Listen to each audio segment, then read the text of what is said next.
Hello, everybody. Welcome back to Diego Knows. I'm Diego, and today we're going to finish talking about Sex and the City. That's right, Sex and the City, that wonderful show from the late 90s, early 2000s. I am Diego. I've watched every single episode of Sex and the City, so I know what I'm talking about. All right, and I was a big fan of the show. Okay, the only problem I have with the show is that I not like the way they portrayed the straight male characters supposedly on the show. Okay, let me tell you something. Straight men had absolutely nothing to do with this show. Okay, that's why they always got us wrong all the goddamn time. Every once in a while they got it right, okay, but most of the time they got it wrong, okay. So that's what I do here on this channel. I give you a straight man's point of view. I separate the fact from the fiction. Okay, I tell you the truth. I tell you what your dad didn't tell you, what your husband didn't tell you, what your boyfriend didn't tell you. I'm gonna tell you. So guys, if you're sitting here watching this with your girlfriend or wife, whatever, don't. And ladies, don't watch this with him, okay? Okay, don't watch this with him, okay? You're just gonna embarrass him. And guys, don't watch it with her, okay? Because she's gonna make you pause and go, what the fuck is he talking about? And then it's gonna put you on the spot, and I don't wanna do that to you. Okay, so yes, I've watched every single episode of the show, okay, and I'm gonna give you a straight man's point of view. Now, I was a fan, I watched it back in the day. I was a young man living in Chicago, living in a big city, I was partying, I was hanging out with people, all my friends were models, actors, comedians, musicians. We were all hanging out with each other. We went to a lot of clubs, a lot of parties, a lot of concerts, a lot of theater shows. We did all that shit together, okay? So yeah, there was a lot of this going on too, okay? So I know the lifestyle that these girls are talking about. I know what it's like to go everywhere from cab to cab, okay? But these women, that's what they do. They live the New York City lifestyle. They're city girls, okay? And I was a city boy. So I understand. The only difference between me and them was, I was a good 15 years younger than they were, okay? But I was doing the same shit they were doing. So I related to them very well. All the hot girls I knew were watching this show. I wanted to get in with the hot girls, obviously, so I watched the show too. I got hooked on it. I was already watching Sopranos, so I already had HBO. Then I started watching Sex and the City, and I got hooked on it, so I started keeping up. I was the only straight guy that I knew that was actually keeping up with the show. I knew who was dating who, where everybody was, who had the baby, who didn't. I already knew all that shit, okay? So... And I was the only straight guy I knew that knew that stuff, okay? None of my straight guy friends were watching the show on a regular basis. Like, I was the only one. I was the only one. All right? So I was a big fan. I did it because I liked the show, all right? Now, what I do here is I'm going to give you a straight man's point of view. So if you're easily offended, okay, if you're a snowflake, okay, if you're easily triggered, get the fuck out right now. I am not going to spare your feelings. I'm going to tell you the truth, whether you like it or not. Straight up, baby, with no lube.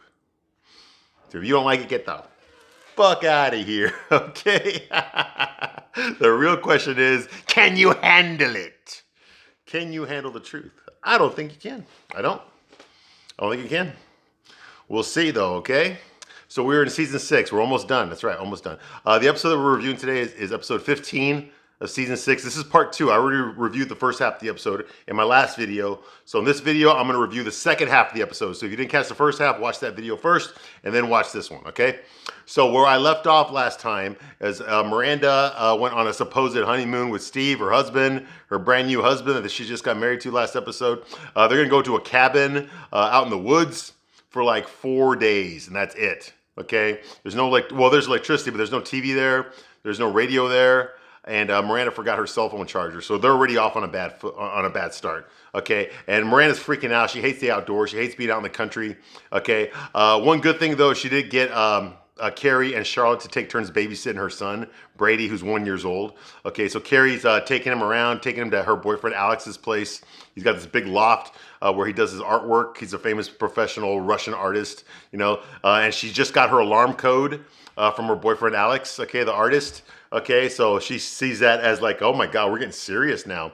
The only problem that Carrie is having right now with Alex is that he's a lot older than her. Well, he's 53 and she's 38. We find out in this episode that she's 38, which makes no sense because it's 2004 and this show began in 1998. In 1998, she was 34. And now it's 2004 and she is 38. That makes no fucking sense. But, just go with it, right? Just go with it. Okay, so that's going on here, okay, and she finds out that her boyfriend actually has a kid. He's got a kid. He never mentioned it before, but he's got a kid, okay, and she didn't push him on that. She didn't ask him, well, how old's your kid now? What were the circumstances? Were you married? Did you marry the mother? Blah, blah, blah. Do you still see your kid? That kind of. She didn't ask her nothing, okay. But now Carrie's starting to think like, well, I'm 38 years old. I'm not getting any younger, and I've never had any kids. So she has this, instead of talking to her boyfriend about these things, okay, of course, what does she do? She talks to her girlfriends about it, okay, not her boyfriend. Okay, and so she talks to Charlotte about it, and Charlotte tells her, well, you're 38, I'm 38, you got to start having that conversation about whether or not you're going to have kids, because, pretty soon you're not going to be able to. It's already hard at 38 years old to be having kids. Okay, your fertility window is slim. It's like from what? Like 15 to like 34 or 33 or something like that, and that's it. Then it's going to get a lot more difficult to have a kid. All right, she's already missed that window. Okay, so like, what are you gonna do now? So she's like, if you're serious about this guy, okay, and if you want to have a kid, you need to start having that conversation right now. Okay, he never brought up the subject, and Carrie's never brought up. She's afraid to bring up the subject because she's thinking, well, maybe I don't want a kid. Well, but if I don't want a kid, I'll never. If I don't do it right now, I'll never have one. That kind of thing. So she's worried about that and her age and all that kind of shit. Okay, and of course, she's 38 years old, and he's a professional artist, 53-year-old professional artist who's lived everywhere in the world. Apparently, he fucked every supermodel from the 1970s and 80s at Studio 54. But he wants Carrie. That's the love of his life. Okay, yeah, go with it, right? Just go with it. Just go with it. Okay.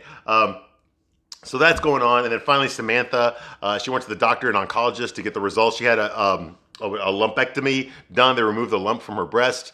The doctor told her that she needs to start doing some chemotherapy just to be on the safe side, to make sure it doesn't come back. Okay, and of course, Samantha took this as a sexist remark, and she basically chewed out her fucking doctor, her oncologist, and said, fuck you, you don't know what the fuck you're talking about. I'm gonna go see a female doctor. They're the only people that know what's going on down here, not you. Get the, you fucking asshole, you little dick motherfucker, blah, blah, blah. Yeah, she was, all the normal things that you do to you tell your doctor. Okay, so she found this woman, we haven't met her yet, but she found this doctor, this oncologist, who apparently is one of the best in the whole country. So she went there, but of course the waiting list to see her is super long. Samantha can't, she tries to name drop the receptionist. I know this person. The receptionist don't give a fuck. She tells her, hey, listen, okay, I can't get you until March. That's it. Well, I'm going to wait in the lobby. Well, it's fine. You want to wait all you want. Okay, you ain't getting in until March. Okay, but Samantha decides she's going to wait anyway. She sits there. She makes friends with some woman that's sitting there too. It's Julia Sweeney from SNL back in the 90s. And apparently she's a nun and she's got breast cancer. So now, what do you call it? Now Samantha's thinking like, what the hell, like my doctor said that because that women that don't have kids have a higher chance of developing breast cancer. Here's this woman.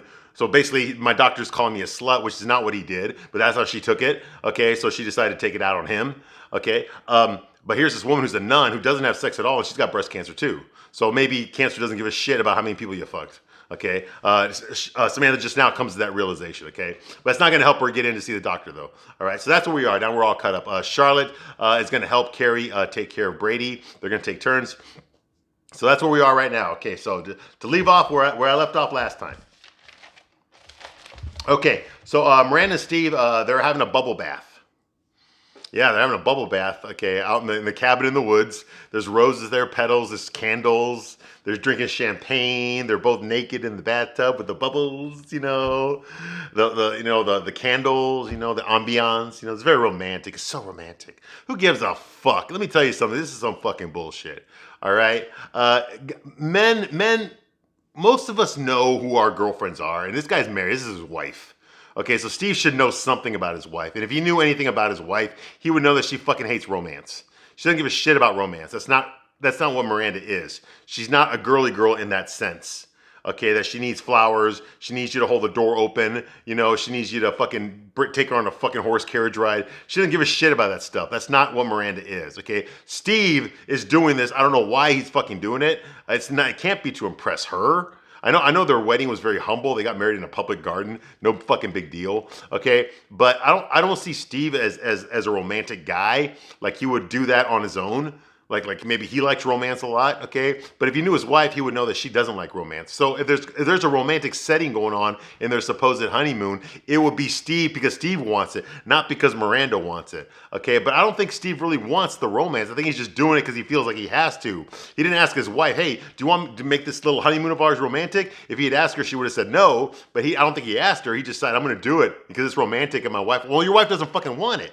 You got to talk to your wife. Okay, not every woman is into romance like this, okay? Into the rose petals and the bubble bath and the candles and the champagne. Not every woman's into this shit, Okay, but apparently he thinks Miranda is, even though Miranda's never made it a secret that she doesn't give a shit about this stuff. I mean, for Christ's sake, look at the wedding. The wedding cost him like $25. Okay, there's nothing going on here. Okay, but for some reason, Steve decides he wants to be romantic, so he starts like washing her hair. The shampoo gets in her eyes, and Miranda.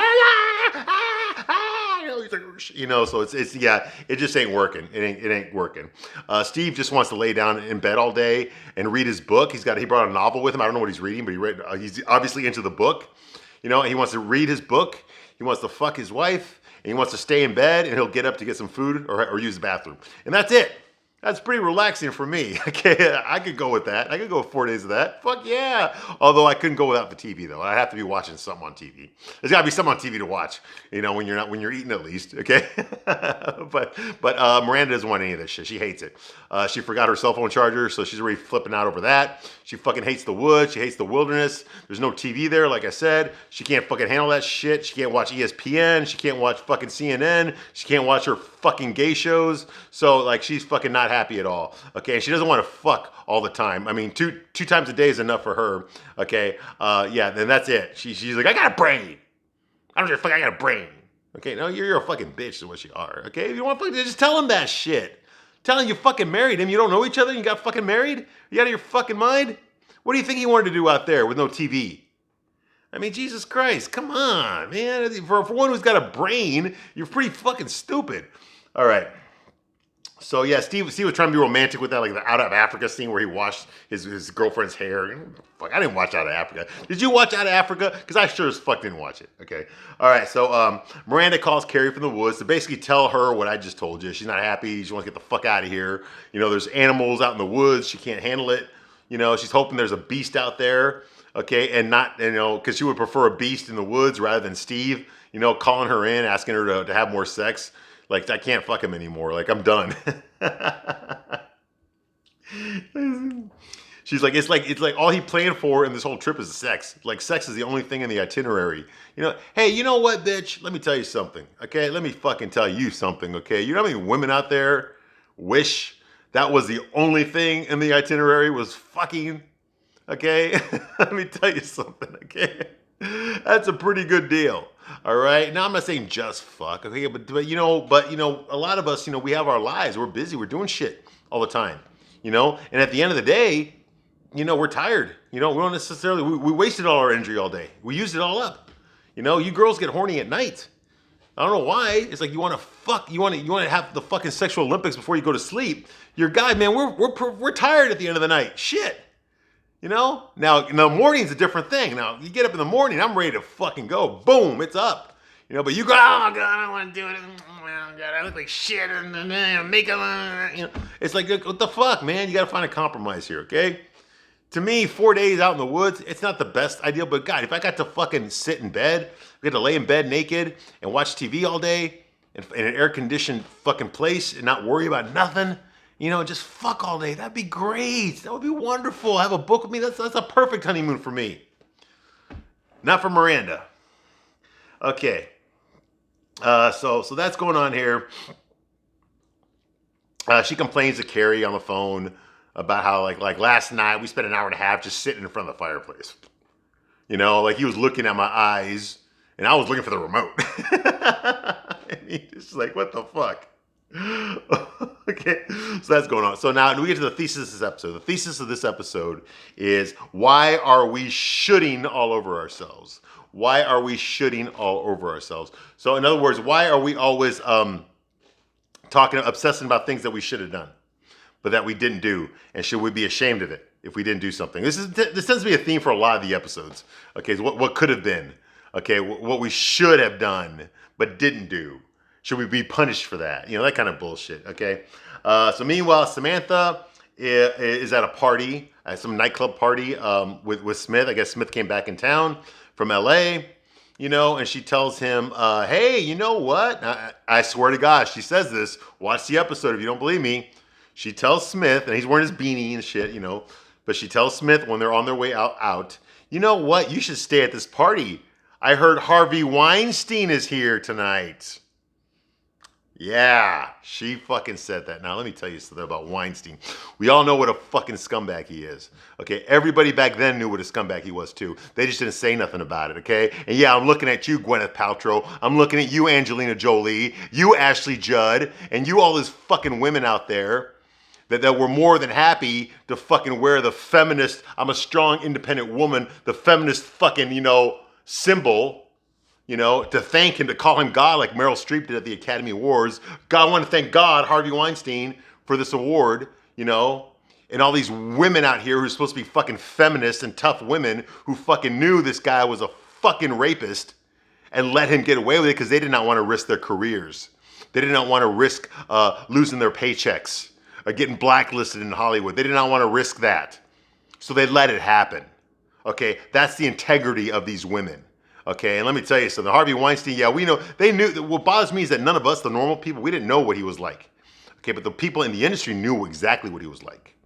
All these fucking feminists that you see right now, like Leslie Headland and all that, okay? Look her up, you don't know who that is, okay? She's like supposed to make this new Star Wars movie. Kathleen Kennedy hired her to create Star Wars for her, And if you look at her history, she was actually Harvey Weinstein's fucking assistant. Yeah, she was the one that actually secured the women for Harvey Weinstein to rape. Yes, and yeah, she's this big fucking lesbian feminist though, right?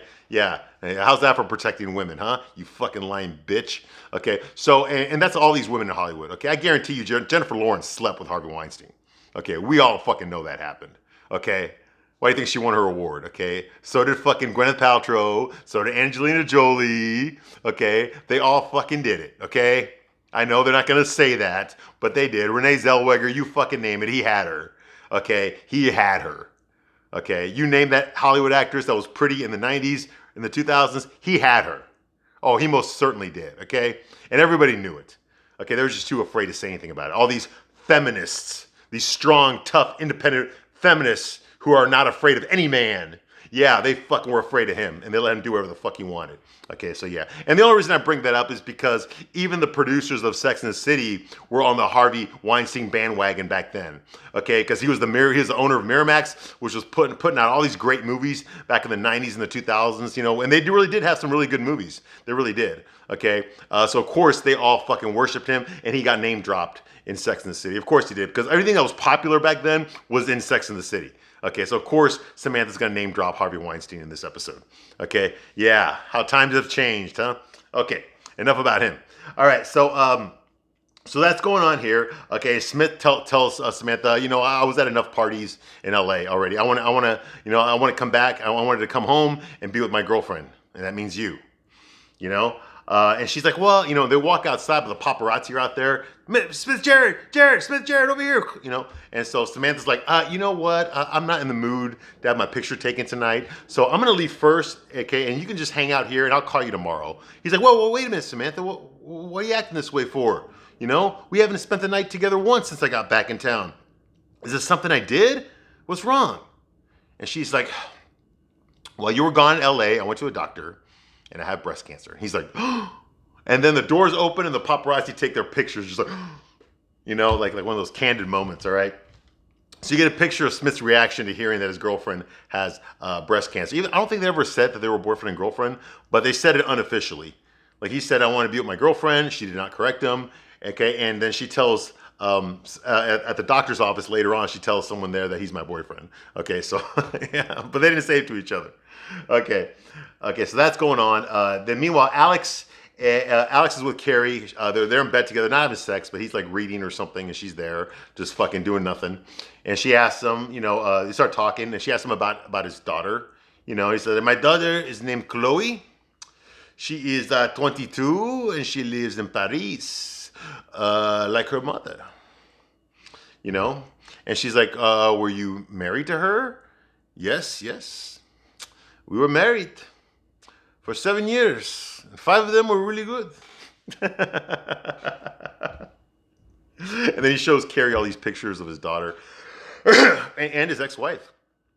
And he tells her, yes. Carrie looks at these pictures, the young girl and all that, and the purple and all that, and his wife, and he goes, oh my gosh, she's pretty and young. And he's like, yes, well, I was young back then too.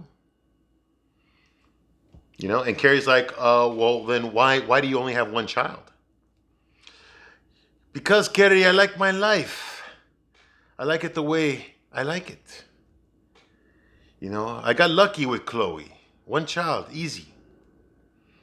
Okay, so of course, now Carrie's feeling bad about herself. So instead of talking to Alex about it, her boyfriend about it right now, she decides to complain to Samantha about it, because Samantha's got cancer. She ain't got enough on her plate. She needs to worry about Carrie's problems too. All right, so they're having dinner together, and of course, Carrie's talking about herself. She's like, there it was wrapped in a bow, this whole life that I'm never going to have with him because he already had it with somebody else. Look, Samantha, I know you have cancer, but the real question is, why me? Oh my God. The selfishness of this woman. God, all of them, they're all this way. It's like, so Samantha,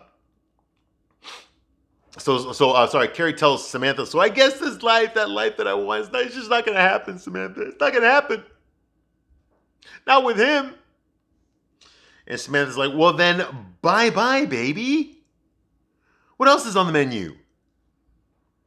Lots of fabulous things in life that don't include a baby. Well, now think about what that would be like. And she's like, I guess him, sex, traveling, comfort, love, extraordinary adventures. And Samantha's like, exactly. Not too shabby. Whoa. Okay. So Carrie's like, okay. Well, the real question is, will you love me enough to make up for the fact that I didn't have a baby? And Samantha's like, no, honey, no. Exactly. It's only been 2 months. It's too early in the relationship to have that conversation. And it's too late in my life to not have it. It's a catch-38. It's a catch-38. Okay, yes it is. All right. And, and just for the record, Candace Bushel has gone on the record to say that she regrets not having kids. She's too old to have them now, but she regrets not having kids. That she wishes that she had done that in her life. But she was so consumed with her career that, she couldn't really have both. You couldn't raise a family, get married, raise a family and all that, and still, be successful in her career. She put her career first, okay? And you're going to notice that the people that do that, okay, they get more rewards from their career because their career comes first before everything else. Okay, I know a lot of women, a lot of feminists like to talk about like the gender pay gap, which doesn't exist. Okay, but a lot they talk about how come there's so many successful businessmen that are men and not enough that are women. Well, men don't have children. Okay, they don't have to take time off to have kids. Okay, women figured out that if you want to succeed, to rise the corporate ladder and succeed in a business, you're going to have to bust your ass. You're going to have to work 50, 60 hours a week. Okay, to get to where you want to be, okay? Men can do that because they don't have kids, okay? They don't have to take care of kids at home. As long as they're financially making the money, then they can pay someone to take care of the kids, okay? They can pay a housekeeper, they can pay a nanny, okay? And the wife can stay home and take care of the kids. But if the wife wants to be the fucking CEO of the company, she can't be taking care of the kids. She's got to be working the 50 hours, 60 hours a week, 70 hours a week, like the guy does. Most women don't want to do that because they want to be with their kids, okay? They can't have kids if they're working those hours. So what do you want? You cannot have both, okay? Candace Bushel, she made a lot of success. She's super fucking rich from creating Sex and the City. Okay, so she got what she wanted. She threw her energy and her hard ass work and she broke her ass to get to where she is. And she got to where she earned it. But it comes at a cost. She couldn't afford to put a family in there. There's no room for family in there, in that story. So she succeeded on one level, but she didn't in the other. But she didn't want to succeed in the other. Okay, so this is her rationale in this episode is why she's speaking through Carrie. This is why I don't want to have kids. I don't want to have kids because I want to be successful in what I do. That's more important to me than having a family. But now that she's an old lady, and old is a relative term, okay, now she regrets not having kids because she sees how that has enhanced the lives of women that did have kids. You know, that's one thing I hate about this show is it doesn't speak for all women. Okay, these women on the show don't really have kids. I mean, they do, but they don't really. They pay people to take care of their kids. Your average woman cannot afford to pay somebody to take care of their kids. Okay, your average woman has to take care of her kids herself. Okay, so this show does not speak for all women. Okay, even though it supposedly does, you know, it doesn't speak for all women. Okay, so not all women should watch this show and think that it relates to them because it doesn't. Okay. It just relates to these women, okay? These rich white women that live in New York, okay? And for those who go like, no, Carrie's not rich. Well, Carrie fucking owns her own fucking apartment in Manhattan, okay? Poor people do not own their own apartments in Manhattan, okay? So the money's coming from somewhere, okay?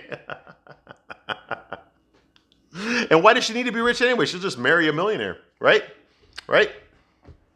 That's what Charlotte did twice. Okay, so that's going on. Meanwhile, Charlotte's taking care of Brady, and she's having sex with Harry. So they're having sex in the bed, you know, and then all of a sudden Brady wakes up and he sees them. He starts laughing, and they're like, "Oh my God, cover yourself up! Oh my God, don't look over here, Brady! Don't look over here, Brady! Oh my God!" You know, and Harry's like, "What the hell? The baby's gonna be scarred for life." He's like, "You just scarred me for life." Well, you know, so they got it covered up. Okay. And Charlotte freaks out. She calls Miranda at the lodge, at that wooden lodge, the shack that they're staying in, and tells, "Oh my God, I have to tell you something." She's like, "What is it? What happened? What happened to Brady? What happened to Brady?" No. Brady caught me and Harry having sex. And she's like, that doesn't matter. Brady doesn't even know where his nose is right now. He doesn't know what the hell you're doing. He's like, it's okay. It's no big deal. He's not scarred. He doesn't even understand what he's seeing. Okay. But I'll come home if you want me to. And she's like, "Oh no, go. Okay, we'll take care of it. Bye." And she's like, Harry. Okay, Brady cannot be anywhere near this conversation. And Harry's like, "It's too late. He already told me that sex is dirty." So Miranda's looking for an excuse to come back home. She doesn't want to be in the woods anymore. And of course, Charlotte hangs up before that can happen. So Steve's like, "Wait, what's going on? Why are you on the phone?" "Oh, Charlotte had an emergency. She thought it was an emergency, but it's not. You know." He's like, "Oh, well, why don't you come to bed?" She's like, "Get some rest." She's like, "I am rested, Steve. We've been here 4 days. I'm rested." "Well, good. So am I. Come over here." She's like, "No, Steve. No. I can't have sex anymore. I have a brain." "I know you have a brain. Look, I love you, but I can't love you this much, this often. Not twice a day, every day. I'm going crazy out here. I miss my TV shows. I'm not the honeymoon type. Okay, now do you hate me?" "No, I don't hate you.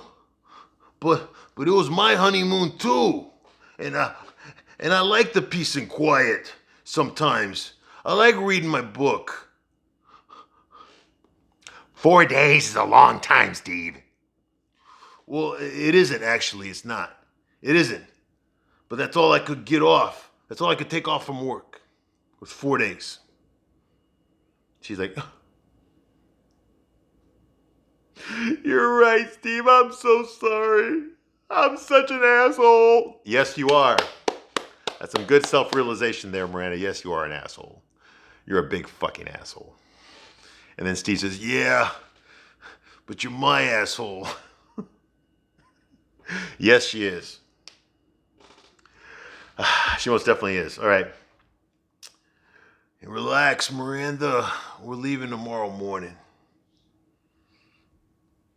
The honeymoon is over, okay? You happy now?" She's like, "Oh, honeymoon is over. Ooh, come over here." Just like, hey, I got a brain. So now she gets horny. When he tells her the honeymoon's over, now she's getting horny. Now she wants to fuck. Go figure. I would have told her, no, fuck you. All right. But hey, you know what? I love Steve in this scene because Steve actually stood up for himself. He did not let Miranda push him around. Okay. Miranda's been disrespecting him the entire fucking time they've been out there. Not to his face, but on the phone to her girlfriends. Okay. Not that he would know that. Okay. But when a woman disrespects a guy, even if it's not in front of the guy, okay, that means that she has disrespect for him inside of her. Okay. And nothing she says is gonna change that. Okay. So like that means she doesn't think highly of her own husband. Okay, and that's gonna come across everything she does and everything she says. All right. So he called her out on that shit. Okay. Good for you, Steve. He actually stuck to his guns there. He actually, stood up for himself. He doesn't do it very often. He only really does it when Miranda gets way the fuck out of line. And sometimes she goes there. He'll put up with so much of her bullshit and not say nothing. He's got a higher tolerance than I do. That's for sure. I would never put up with half the shit that Miranda does. But then again, I would never date, much less marry Miranda. Fuck no, that's disgusting. All right, that's the kind of wife I would never want. Most guys do not want a wife like Miranda. Sorry, ladies. I know a lot of you relate to Miranda more than the other women, okay? But Miranda's a fucking bitch. She's a fucking cunt. And most guys will not fucking go out with Miranda. They might fuck her if they're depressed and drunk, okay? But they would not put a ring on it. Only a man of low value, a man with no self-esteem, okay, a man who would let his woman talk shit to him every fucking day and push him around, would marry her. And even then, she would still cheat on him all the fucking time. So no, that Miranda is not the example of the kind of woman that men want to be with. Fuck no. All right. But Steve loves her, so that's something, right? Okay. So that's going on here. Samantha waits at the oncologist's office again. She goes back to see Dr. McAndrew. And of course, the doctor's not there. She's in the lobby. She talks to the receptionist again. That young woman, I think her name's Stephanie Ann Miller. I don't know for sure. But she looks like her. Okay. And she's there. And the nun is there too. The nun came back. Julia Sweeney from SNL. She came back. But this time she's dressed like a nun. She's wearing the habit and all that. Okay. And she sits down in her chair to wait again like she did the other day. All right. And of course, Samantha goes up to the receptionist again and starts name dropping. Oh, well, I know this. And the receptionist doesn't give a shit. She doesn't care who Samantha knows. Okay, it doesn't matter. It's not going to get her in there any quicker. She already told her, doctor can't see you until March. And then I guess the receptionist was flipping through the magazine. She sees a picture of Smith Jared and Samantha. And she's like, oh my God, are you Smith Jared's girlfriend? And she's like, yes, I am. And she just goes all fucking teeny bopper girl crazy. Oh my God, I love him. Oh my God, he's the greatest. Oh my God, like you know him. Like what's he like? Oh my God, yeah. And then she's like, oh my God, he's my screen. Look at it, he's my screensaver. It's Smith Jared. Yeah, so she goes start fucking fangirling out here. Okay, Smith's like, well, you know what? He'd probably come in here with me if I had an appointment. And if you get that nun over there in too, he might just kiss you. She's like, oh my God, I'm not supposed to do this. I'm going to do it. She'll do it for me. I'll schedule it for 8 o'clock tomorrow, and I'll get the nun there at 7:45. Okay, and just show up here, and oh my God. And so that was cool with Samantha. I'm glad that she thought about the nun. If Samantha just scheduled it for herself, okay, that would have been a bitch move, big time. But she thought about the nun. The nun also has breast cancer, and she's also been waiting there a lot longer than fucking Samantha has.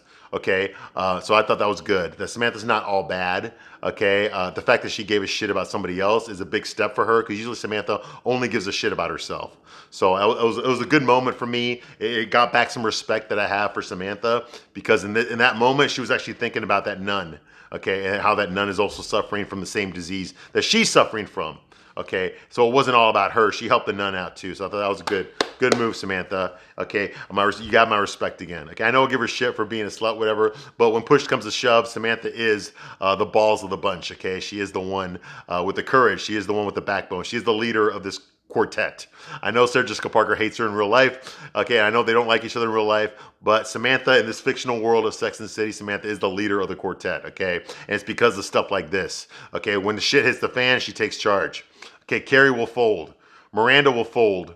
Okay, and Charlotte, well, she won't even try. Okay, but Samantha will step up. Okay, and that's what I like about her. That's what I love about her. Okay, not her sexual, not her fucking sluttiness or anything. But I love the fact that she's got courage. She's a lot of talk, but you can only hear it so much before you actually have to put up or shut up, you know. And when the shit hits the fan, she tends to rise to the occasion. Okay, so good for her. All right, so that's going on. Okay, so she's like, her boyfriend, is that receptionist screensaver, but for Samantha, it's her lifesaver. Okay. Meanwhile, Carrie and Alex are walking together. It's cold outside. They're both wearing coats, and Carrie's wearing this ridiculous fucking pink hat.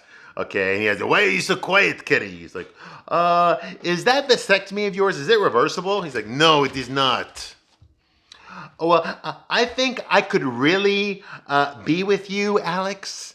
But, it's like you said, I am 38. I know you're 40. Okay? I'm 38. I could really be with you as well. But I know who I am. And I'm too old for that. That whole, yeah, I'm too old for that. Being a parent is an extraordinary experience. It's wonderful to have that. And if that is what you want, then you should have it. Because you deserve everything that you want. But I am too old for that. She's like, well, it is kind of cold out here. Here, let me give you my coat. So he puts his coat around her, and they just sit there or stand there looking out in the river. And Carrie says, I don't know what I want for sure, but I am getting warmer. So we know this relationship is going to fucking end. All right. I mean, it's being telegraphed. Okay. So that's the end of this review for this episode of Sex and the City. Damn it. We're getting close. Okay. Almost done. Okay. Episode 15 of season 6. Damn. All right. So I will see you soon with the review for episode 16 of season 6. All right. I know there's only like 50 more episodes to go. Okay. And then when I'm done with these episodes, I'm going to go in the movies. And when I'm done with the movies, I'm going after your chick flicks after that. All right. So you are not safe from Diego Knows. All right. So thank you for watching these reviews, and I will see you on the next one. Bye.